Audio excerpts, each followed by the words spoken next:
오늘 우리에게 주시는 하나님의 말씀은 사도행전 2장 1절부터 13절까지 말씀입니다.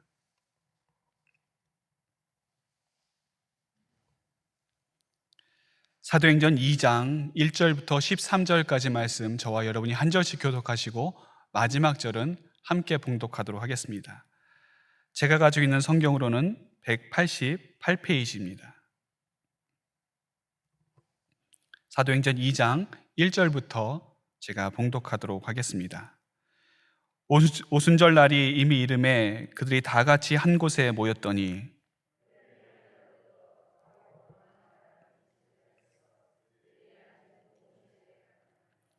마치 불의 혀처럼 갈라지는 것들이 그들에게 보여 각 사람 위에 하나씩 임하여 있더니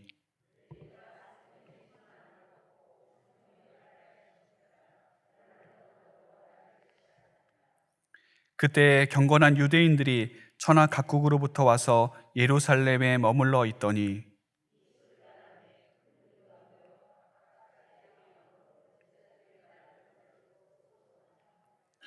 다 놀라 신기 여겨 이르되 보라, 이 말하는 사람들이 다 갈릴리 사람이 아니냐.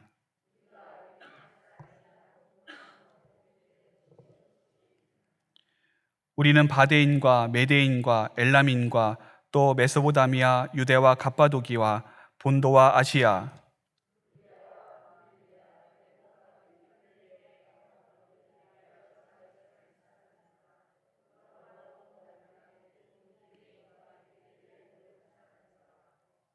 그레데인과 아라비아인들이라. 우리가 다 우리의 각 언어로 하나님의 큰 일을 말함을 듣는도다 하고, 같이 읽겠습니다. 또 어떤 이들은 조롱하여 이르되 그들이 새 술에 취하였다 하더라. 아멘. 1980년대에 초능력으로 전 세계를 떠들썩하게 했었던 사람이 있었습니다. 여러분들도 아마 아실 텐데요, 유리 겔라라고 하는 사람입니다. 그 사람이 정말 신기한 능력으로 전 세계를 돌아다니면서 이렇게 능력을 보여주었습니다. 우리나라에도 한번 이제 방한한 적이 있었는데요, 방송국에서 그 유리 겔라를 모셔다가 이제 진짜 초능력이 있는지 그것을 실험해 보는 그런 프로그램이 있었습니다. 저도 그때 그 프로그램을 봤던 기억이 있습니다. 정말 신기했던 것이 멈추고 가지 않는 시계가 그 사람이 손을 대면 막 돌아가는 거예요. 그리고 나침반이 아무것도 갖다 대지 않았는데 그냥 손만 대니까 마치 자석을 갖다 댄 것처럼 여기저기 이제 나침반이 움직이는 것도 보게 됐고요.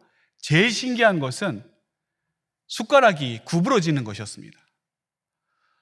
정말 신기하더라고요. 그 사람이 손을 대고 있으니까 숟가락이 구부러지는데 그냥 구부러지는 것이 아니라 이제 그 숟가락이 이제 목 부분 있지 않습니까? 그 부분을 손으로 이렇게 비비면서 사람들에게 보여주는데 점점 휘어지더니 그 숟가락이 뚝 부러지는 겁니다. 너무 놀랍더라고요. 근데 더 놀라운 것은 그 뒤에 벌어졌습니다. 그 유리 겔라라고 하는 사람이 이제 시청자들한테 이야기하기를, 내가 여러분에게 초능력을 이제 보내줄 테니까 여러분들도 이렇게 할 수 있다. 이제 집에 있는 숟가락을 가지고 나와 똑같이 한번 해보면 숟가락이 휘어지거나 구부러질 수 있다. 그렇게 이야기를 하는 겁니다. 아마 여기 계신 분들도 숟가락을 가지고 그때 그 자리에 가신 분들이 있을지도 모르겠습니다. 근데 저는 그게 될까? 그렇게 생각을 했는데 조금 뒤에 방송국으로 막 전화가 오는데 자기도 됐다. 나도 저 유리겔라처럼 숟가락이 부러지거나 또 끊어졌다라고 하는 그런 제보들이 막 이어지는 것이었습니다. 제가 그걸 보면서 참 놀랐던 것은 이런 초능력이 진짜 있을 수 있겠구나. 정말 놀라운 능력이다라고 하는 것을 제가 그때 경험하게 되었습니다. 물론 이제 나중에 그분이 했던 것이 마술이다 또는 사기다라고 하는 것이 밝혀지기도 했는데요. 중요한 것은 많은 사람들이 그때뿐만이 아니라 지금까지도 어떤 신비한 현상, 초자연적인 능력에 대해서 관심을 갖고 또 거기에 자신의 많은 관심을 기울이게 된다라고 하는 것입니다. 여러분, 왜 사람들이 초자연적인 것, 그리고 초능력적인 것에 대해서 그렇게 관심을 갖고 또 자신의 어떤 흥미를 느끼게 되는 것입니까? 이유는 간단하죠. 신기하기 때문입니다. 놀랍기 때문이죠. 그 초능력이라든지 신비한 현상들이 전혀 신기하지 않고 전혀 놀랍지 않으면 누가 거기에 관심을 갖겠습니까? 아무도 거들떠보지도 않을 것입니다. 하지만 그것이 신기하기에, 그것이 놀랍기에 사람들은 거기에 관심을 가지고 거기에 흥미를 가지게 되는 것입니다. 그러면서 우리 마음 가운데 한 가지 드는 마음이 무엇입니까? 나도 저런 능력을 가졌으면 좋겠다. 나도 저런 초자연적인 능력, 저 사람이 가지고 있는 초능력을 나도 좀 소유했으면 좋겠다라고 하는 그런 마음의 소원을 갖게 되는 것이죠. 오늘 우리가 읽은 본문 사도행전 2장에 보면 사람들이 신기해했고 또 놀라워했던 초자연적인 현상이 벌어짐을 우리가 볼 수가 있습니다. 부활하신 예수님께서 하늘로 승천하신 후에 제자들에게 말씀하십니다. 하늘에서 능력이 입혀질 때까지 이 성에 머물라. 그 예수님의 말씀대로 120명의 성도들은 마가의 다락방에 모여 위에서 능력이 입혀질 때까지, 그것이 무엇인지는 모르지만 예수님께서 말씀하셨기 때문에 그 약속의 말씀을 붙들고 그대로 기도하고 있었습니다. 그런데 갑자기 성령께서 임하시고 그들이 각 나라의 말로 방언을 말하게 된 것입니다.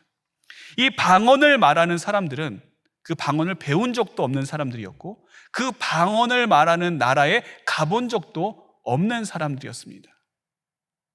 그 당시 사람들은 이성적으로 판단하고 합리적으로 생각하는 것에 익숙했던 사람들이기 때문에 이 갑자기 이러한 일들이 일어나는 것이 굉장히 당황스럽게 느껴졌습니다. 그래서 오늘 본문 12절에 보면 이렇게 이야기를 하죠. 다 놀라며 당황하여 서로 이르되 이 어찌된 일이냐. 이해할 수가 없는 일이 벌어진 것입니다. 자신의 평범한 생각으로는 도저히 납득할 수 없는 그런 일들이 벌어지게 된 것이죠. 그래서 과학적으로, 논리적으로, 합리적으로 이 현상을 어떻게 설명하려고 했느냐. 이 사람들이 새 술에 취하였다. 술에 취해서 지금 이 사람들이 이렇게 이야기하고 있는 것이다. 그들은 판단을 내렸습니다. 그래서 13절에 그렇게 이야기하지 않습니까? 이 사람들이 새 술에 취하였다. 그들의 입장에서는 그렇게밖에 결론을 내릴 수 없었습니다. 아니, 맨정신에서 어떻게 정상적인 사람들이 이렇게 갑자기 다른 나라의 말을 이야기할 수 있겠습니까? 아무리 생각해도 이 사람들이 술에 취한 것밖에는 이것을 설명할 길이 없는 것이죠. 그렇게 판단했던 것입니다. 그런데 여러분, 이들이 생각했던 이 주장이 얼마나 억지스러운 것인지 조금이나마 상식이 있는 분들이라면 쉽게 알 수가 있습니다. 술을 먹는다고 여러분 각 나라의 말로 방언을 할 수 있는 사람이 있습니까? 만일 정말 이 사람들이 술에 취해서 그렇게 여러 나라의 말로 방언을 했다라고 한다면 그럼 우리가 굳이 힘들게 외국어를 공부할 필요가 뭐가 있겠습니까? 술 마시면 되는데, 술에 만취하면 자연스럽게 외국어가 나오는데 못하러 그렇게 힘들게 외국어를 공부하겠습니까? 이건 말이 안 되는 거죠. 말이 안 되지만 이들이 억지로 어떻게 이것을 해석하려다 보니까 이들이 새 술에 취하였다, 그렇게 결론을 내리게 된 것입니다. 우리는 이 일이 왜 일어났는지, 어떻게 해서 이들이 여러 나라의 말로 이야기하게 됐는지 알고 있습니다. 성령의 역사하심 때문입니다. 성령께서 그들 가운데 임재하셨기 때문에 이들이 방언을 말할 수 있게 된 것이죠. 그런데 여러분, 많은 분들이 이 오순절 성령 강림 사건 때 이 부분에 대해서 오해하는 부분이 있습니다. 많은 분들이 이 사건을 보면서 어디에 초점을 맞추느냐면 성령 강림, 그 오순절 가운데 이 땅에 오신 성령의 오심에 초점을 맞추는 것이 아니라 방언이라고 하는 초자연적인 능력, 어떤 신비한 능력, 이전에는 갖지 못했던 놀라운 능력에 초점을 맞추는 경우가 많이 있습니다. 그래서 성령을 받은 사람들이 여러 나라의 방언으로 말하기 시작했다. 이 사람들을 부러워하는 것이죠. 나도 방언 받고 저 사람들처럼 초자연적인 능력을 발휘해보고 싶다. 나도 저 사람들처럼 성령을 받고 뭔가 신비한 능력, 신기한 체험, 그것들을 내가 좀 해봤으면 좋겠다. 그런 마음으로 이 본문을 이해하는 것입니다. 하지만 오늘 본문에서 가장 중요한 것은 방언이라고 하는 초자연적인 능력이 아니라 성령의 강림과 성령의 역사하심입니다. 오늘 본문을 이해할 때 이것이 먼저 되어야 되죠. 마치 성령 강림이 조연이고 그리고 방언이 주연인 것처럼. 그래서 우리가 이 본문을 볼 때 우리가 성령 받고 방언 받아야 된다라고 하는 것이 이 본문의 결론인 것처럼 생각해서는 안 되는 것입니다. 좀 더 정확한 것은 성령께서 우리 가운데 오셨고 우리 가운데 오신 성령께서 역사하시는 다양한 역사들이 있는데 그 중에 하나가 이 방언이다라고 우리가 이해하는 것이 오늘 본문을 좀 더 정확하게 이해하는 것입니다. 그렇기 때문에 오늘 우리는 본문을 통해서 이 성령의 역사하심이 도대체 무엇을 말하는 것인가 그것을 알아야 됩니다. 오늘 본문 가운데 성령의 역사하심, 이 성령의 역사하심 가운데 중요한 것은 성령의 충만함입니다. 우리가 읽은 사도행전 2장 1절부터 3절까지는 놀라운 기적의 이야기들이 설명되고 있습니다. 신비한 이야기들, 기적적인 이야기들이 이 1절부터 3절에 있죠. 성령께서 하늘로부터 강하고 급한 바람 같은 소리로 임하시고 또 각 사람의 불의 혀같이 갈라지는 것들이 사람의 머리 위에 임하게 되고 이런 어떤 극적인 연출, 또 사람들이 볼 때 정말 신비한 일이다, 초자연적인 일이다라고 관심을 갖게 할 수밖에 없는 그러한 것들. 그런데 여러분, 이런 것들은 성령께서 임하시고 성령께서 역사하시는 여러 가지 모습들 중에 하나라고 하는 것을 우리가 잊어서는 안 됩니다. 항상 성령께서 강하고 급한 바람같이 임하시는 것은 아니죠. 항상 성령께서 임하시면 우리의 마음이 뜨거워지고 불과 같이 되어지는 것은 아닙니다. 우리 마음 가운데 오셨지만, 우리 가운데 내주하시고 우리 가운데 임재하셨지만 우리가 느끼지 못하고 또 우리가 경험해보지 못하는 그런 방식으로 성령께서 우리 가운데 오실 수가 있는 것이죠. 물론 이렇게 우리의 마음이 뜨거워지고 또 신비한 영적인 체험을 하게 되면 우리의 믿음이 굳게 세워지게 되고 또 우리가 확신을 가지게 되는 그런 장점이 있습니다. 하지만 자신이 체험한 이 현상이 성령 임재에 대한 전부가 아니다라는 것을 우리는 알아야 합니다. 그렇기 때문에 우리가 성령을 받았다, 또 성령 세례를 받았다라고 할 때 무엇으로 그것을 증명할 수 있는가라고 하는 것은 내 심령이 뜨거워지고 또 내가 어떤 신비한 소리를 듣고 또 내가 예전에는 말하지 못한 방언으로 이야기하게 되고 그것으로 내가 성령 받았다라고 하는 것을 증언하는 것이 아니라 그것은 내 개인의 주관적인 증표에 불과할 뿐이지 그것이 모든 사람에게 다 그대로 적용되는 객관적인 증표는 아니라고 하는 것입니다. 마음의 뜨거움과 감동은 굳이 성령이 아니어도 얼마든지 우리가 경험해 볼 수 있습니다. 여러분, 운동장, 경기장에 한번 가보십시오. 내가 좋아하는 팀, 내가 좋아하는 그런 어떤 축구단이나 또 야구단을 위해서 열정적으로 뜨거움을 가지고 응원하는 사람들이 얼마나 많은지 모릅니다.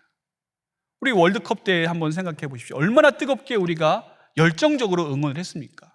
전 세계 사람들이 정말 놀랄 정도로 뜨거운 열정으로 우리가 그렇게 응원을 하고 또 환호를 지르지 않았습니까? 그렇기 때문에 이 마음의 뜨거움, 열정으로 이것이 성령의 역사다, 그렇게 우리는 판단할 수가 없죠. 또 어떤 분들은 가수장에 가수들이 부르는 콘서트장에 가면 그렇게 이제 마음이 뜨거워지고 감동이 되고 또 눈물이 난다, 그런 분들도 있습니다. 그렇기 때문에 우리의 마음을 움직이고 또 우리 마음에 감동을 주는 이러한 부분들은 물론 성령의 역사 중에 한 부분이기는 하지만 그것 자체가 이것이 내가 성령 받았다, 성령 세례 받았다라고 이야기할 수 있는 단적인 증거는 되지 못한다라고 하는 것입니다. 그럼 성령의 역사하심을 우리가 어떻게 봐야 하는가? 무엇을 가지고 우리가 성령의 역사하심을 이야기할 수 있고, 무엇을 통해서 우리가 성령께서 역사하신다는 것을 증거로 삼을 수 있는가? 그것을 우리는 4절을 통해서 살펴볼 수가 있습니다. 4절을 보시면 그들이 다 성령의 충만함을 받고 성령의 말하게 하심을 따라 다른 언어들로 말하기를 시작하니라. 오순절 성령 강림 사건에서 가장 중요한 것은 아까도 말씀드렸다시피 성령의 충만함입니다. 신비한 경험이 아니죠. 놀라운 능력이 아닙니다. 성령의 충만함입니다. 그럼 여러분, 성령의 충만함이 무엇입니까? 쉽게 말해서 이 성령의 충만함이라고 하는 것은 성령의 영향력 안에서 살아가는 것을 의미합니다. 그래서 성령의 충만함을 받았던 이 오늘 120명의 사람들이 제일 먼저 했던 것이 무엇입니까? 자기가 원하는 것, 자기가 말하고 싶은 것, 자기가 경험했던 자기의 뜨거움을 가지고 내가 이런 신비한 체험을 했다라고 그것을 이야기한 것이 아니라 성령이 말하게 하심을 따라 성령께서 그 가운데 주시는 그 말씀에 순종해서 그 말씀을 전했던 것입니다. 예전에 어떤 간증 프로그램을 본 적이 있습니다. 거기에 이제 원래 무당이었다가 나중에 목회자가 된 분의 이야기를 들은 적이 있었는데요. 이분이 원래 무당이 되고 싶어서 된 것이 아니었습니다. 자기는 무당이 되기 싫었는데 정말 자기를 무당으로 만들려고 하는 이 악한 영들의 그 끊임없는 집요한 괴롭힘, 몸이 아픈데 병원에 가도 병명이 나오지 않는 거예요. 이유를 설명할 수가 없습니다. 여러 가지 안 좋은 일이 계속해서 벌어지게 되고 주변 사람들이 다치고 끊임없는 사건과 사고들이 벌어졌기 때문에 어쩔 수 없이 눈물을 머금고 무당의 길로 접어들 수밖에 없었습니다. 그러면서 이분이 나중에 이제 극적으로 예수님을 만나고 복음을 영접함으로 무당의 길을 접고 목회자의 길로까지 오게 되었다라고 하는 그런 간증 내용이었습니다. 우리가 성령님의 뜻에 따르는 것, 여러분, 억지로 따르는 것이 아니죠. 우리가 성령님을 따르는 것은 억지로 굴종하는 것이 아닙니다. 무엇입니까? 순종이죠. 순종입니다. 마치 성령께서 우리의 인격을 제어하셔서 우리 마음대로 하지 못하게 로봇처럼 이리저리 조종하시는 것이 아닙니다. 우리의 생각과 우리의 사고를 성령께서 다 제거하셔서 마치 모에 홀린 사람이듯이 전혀 내 판단, 내 생각대로 못하는 그런 것이 아닌 것이죠. 성령께서는 그렇게 우리를 움직이시지 않습니다. 그렇게 비인격적으로 하시는 것이 아니라 우리의 사고가 여전히 정상적으로 작동이 되고 우리의 존재가 여전히 정상적인 상태에서 존재하게 되는 그런 상황 속에서 우리가 성령님께 순종하는 것, 스스로 하게 하시는 것, 그것이 성령의 역사하심의 특징이라고 하는 것입니다. 그러므로 성령의 충만함은 자발적으로 우리의 삶을 성령님께 내어드릴 수 있게 합니다. 내가 내 삶을 주관하는 것이 아니라 내 뜻대로, 내 생각대로, 내 주장대로 행하는 것이 아니라, 그래서 내 마음대로 살아가는 것이 아니라 그것을 성령님께 내어 맡기고 자발적으로 성령님의 뜻에 순종하는 것, 그 성령님의 인도하심을 받는 것이죠. 사실 여러분, 이것이 기적이죠. 이것이 신비 아니겠습니까? 어떤 이제 아이를 키우는 부모님의 이야기를 들은 적이 있습니다. 그 부모님의 이야기를 들으니까 이 아이가 자라나는 것이 자기는 마치 기적처럼 느껴진다라고 하는 거예요. 무슨 말씀인가 들어보니까 이 아이가 어렸을 때는 정말 똥오줌도 제대로 가리지 못하고 밥도 누가 먹여줘야 되고 스스로 살아갈 수 없는 그 존재이기 때문에 이 아이를 보면서 얘가 언제 커서 사람 구실 좀 할래나 그런 생각을 했었다고 해요. 근데 지금 보니까 어느새 이 아이가 부쩍 자라서 자기 스스로 말도 잘할 수 있고 여기저기 다닐 수도 있고 음식도 자기가 알아서 잘 먹게 되고, 이 아이가 지금 이렇게 살아가는 걸 보면 정말 기적 같다, 정말 놀랍다, 그런 이야기를 하시더라고요. 여러분, 우리도 마찬가지입니다. 우리도 마찬가지죠. 에베소서 2장 3절에서 말씀하시는 것과 같이 우리는 원래 육체가 원하는 대로 살았던 사람들입니다. 우리의 육신이 원하는 대로, 우리의 마음이 원하는 대로 그대로 살면서 주의 뜻에 반하는 삶을 살았던 사람들이 바로 우리들이죠. 그렇기 때문에 성경 우리를 뭐라고 이야기합니까? 본질상 진노의 자녀였다. 죄의 자녀였던 것이 우리의 본래 모습입니다. 여러분, 죄의 가장 큰 특징이 무엇입니까? 하나님의 뜻에 반대되는 것 아니겠습니까? 하나님께서 원하시지 않는 것을 하는 것, 더 나아가 하나님께서 싫어하시는 것을 적극적으로 행하는 것이 죄의 본질, 죄의 특성이죠. 근데 우리는 그런 데에 익숙했던 사람들입니다. 그랬던 우리가 복음을 영접하고 예수님을 믿음으로 내 안에 계시는 성령님의 뜻에 순종하는 삶을 살아간다고 하는 것, 그것이 어찌 여러분 기적 중의 기적이 아닐 수 있겠습니까? 그것이 어떻게 보통 일이겠습니까?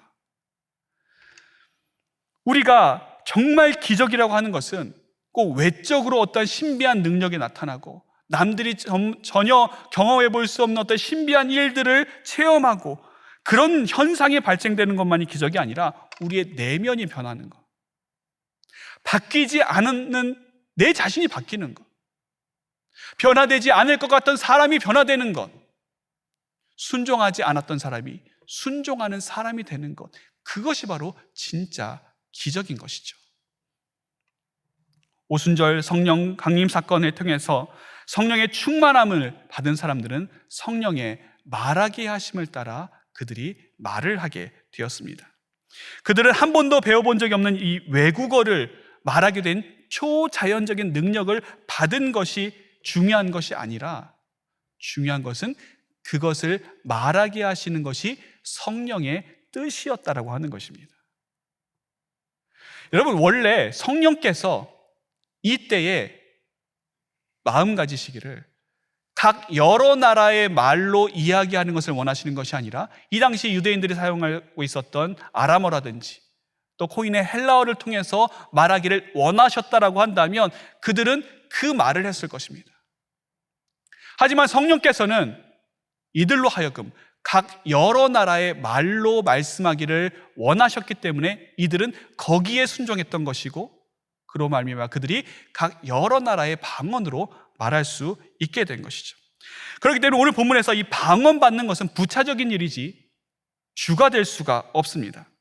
물론 이 방언이 성령께서 우리에게 주시는 좋은 성령의 은사입니다. 그렇기 때문에 이 방언이라고 하는 은사는 그것을 주시던 주시지 않던 그 주도권이 나에게 있는 것이 아니라 성령님께 있습니다. 그런데 우리는 어떻게 합니까? 그 주도권을 내가 가지려고 합니다. 내가 원하기 때문에, 내가 필요하기 때문에 성령님께서 그것을 무조건 주셔야 된다, 어떻게 해서든지 받으려고 하고 수단과 방법을 가리지 않고 그 방언의 은사를 받으려고 하는 것이죠. 제가 신대원 다닐 때 이 방언의 문제를 가지고 여러분들과 이야기를 한 적이 있습니다. 그 중에 한 분이 자신이 경험했던 이야기를 들려주셨습니다. 다시 청년 때에 이제 교회에서 수련을 해 갔는데 그 당시 그 청년부를 담당하고 있었던 목사님이 방언 받게 하기로 유명한 분이었습니다. 그분과 함께 이제 기도원에 가면 방언을 안 받는 사람이 없다라고 하는 거예요. 신기하지 않습니까? 그래서 어떻게 해서 그렇게 할 수 있는가 물어봤습니다. 그랬더니 그분이 이제 청년들과 함께 기도원에 올라가게 되면 짧게는 2, 3일에서 길게는 한 일주일 정도 시간을 주면서 이야기를 한답니다. 이제부터 우리는 이 기간 동안 무조건 다 방언 받는다. 한 사람도 못 받으면 아무도 여기 못 내려간다. 그러면 이제 다 방언을 받는 거예요. 왜 받습니까? 산에서 내려가야 되니까. 처음에는 이제 목사님이 시키는 대로 여러 가지 방법으로 방언을 달라고 하는데 그게 내 마음대로 되지 않잖아요.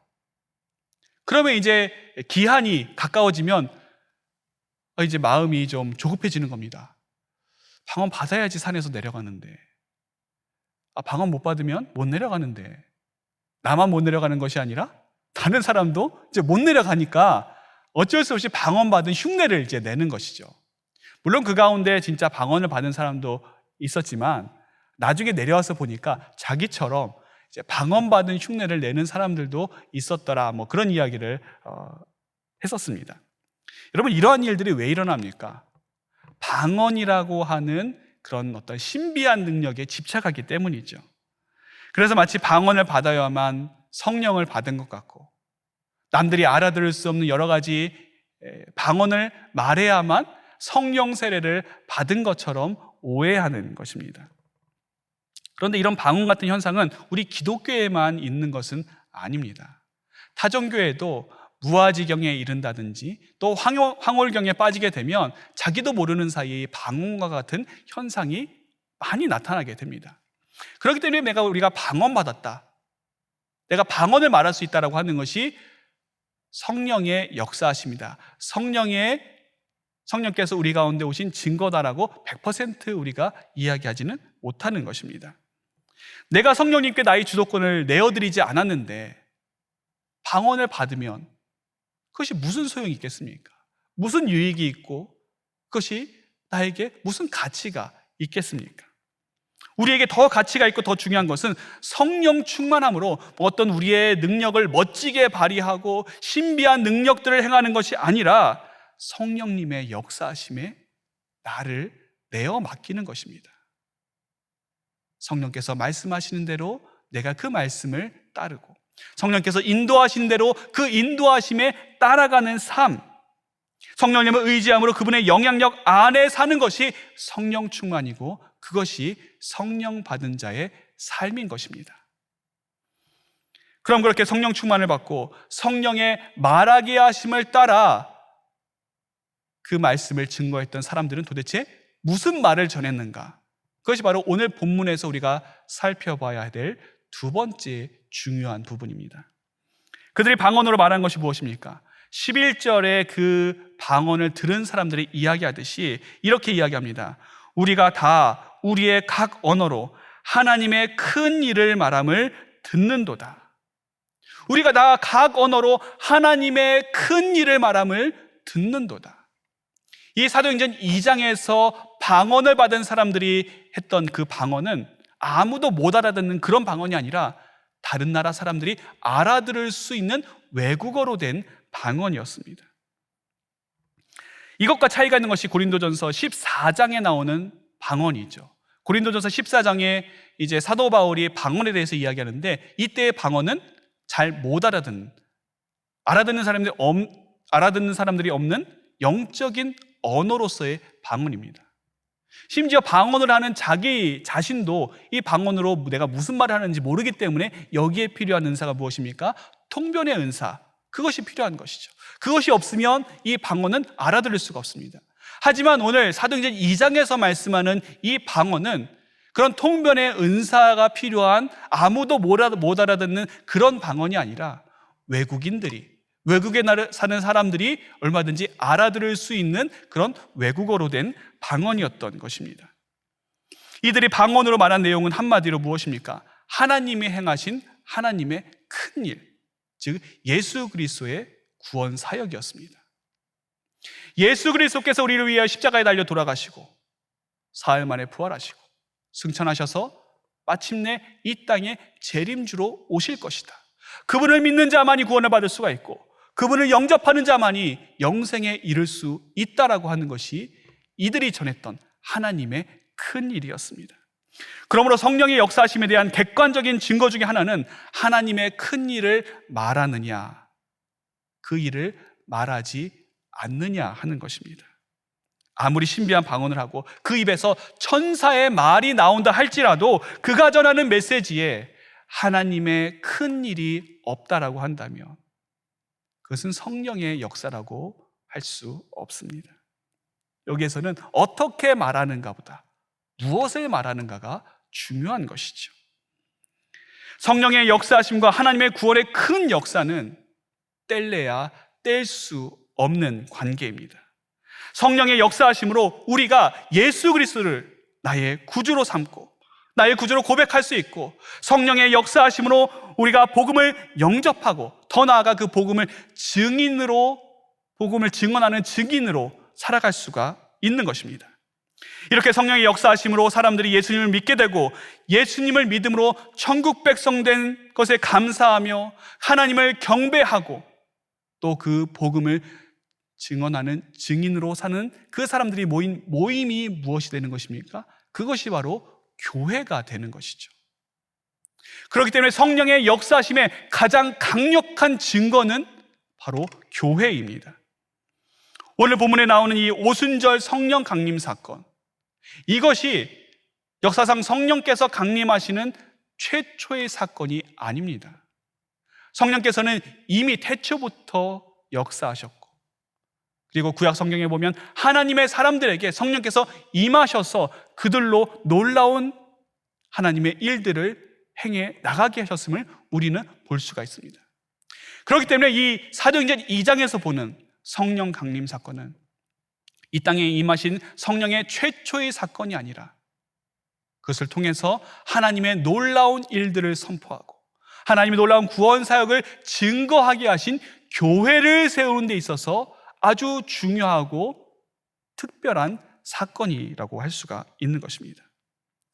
그렇기 때문에 누군가 우리에게 있어서 당신에게 있는 성령의 역사하심의 증거가 무엇이냐고 묻는다면, 내가 방언을 말하고 내가 통변의 은사가 있고 예언의 은사가 있고 나에게 신유의 은사가 있고 어떤 신비한 하나님의 능력이 나에게서 나타납니다라고 이야기하는 것보다 더 중요한 것은 내가 지금 주님의 교회에 와 있고 주님께서 나를 보내신 예수소망교회 안에서 내가 신앙생활을 해나가고 있고 성령의 역사하심으로 말미암아 내가 오늘도 예수님을 믿으며 그분과 함께 한 걸음 한 걸음 믿음의 길을 걸어가고 있다라고 하는 것, 그 자체가 성령의 역사심의 가장 강력한 증거가 되는 것입니다. 오순절 성령 강림 사건은 교회의 태동이 되었습니다. 이 오성경을 쭉 살펴보면 성령께서는 교회 가운데서 역사하시고 교회를 통해 하나님의 놀라운 구원의 역사를 이루어 가셨습니다. 성령의 역사하심의 가장 강력한 증거는 그렇기 때문에 바로 교회입니다. 그렇기 때문에 주님의 몸된 교회를 더욱 사랑하고 그 교회를 통해서 이루어질 하나님의 놀라운 구원 사역, 하나님의 크신 일들을 소망하며 살아가는 그 사람이 성령의 사람으로 우리가 이야기할 수 있는 것입니다. 성령의 역사하심은 신비한 데만 있지 않습니다. 성령의 역사하심은 초자연적인 데만 있는 것이 아닙니다. 성령께서 역사하실 수 있는 놀라운 기적은 우리의 이성을 뛰어넘고 우리의 합리를 뛰어넘는 데만 있는 것이 아니라 우리가 보고 있는 이 가시적인 교회, 주님의 핏값으로 사신 이 귀한 교회, 이 교회 자체가 성령께서 강력하게 역사하시는 놀라운 증거가 되는 것입니다.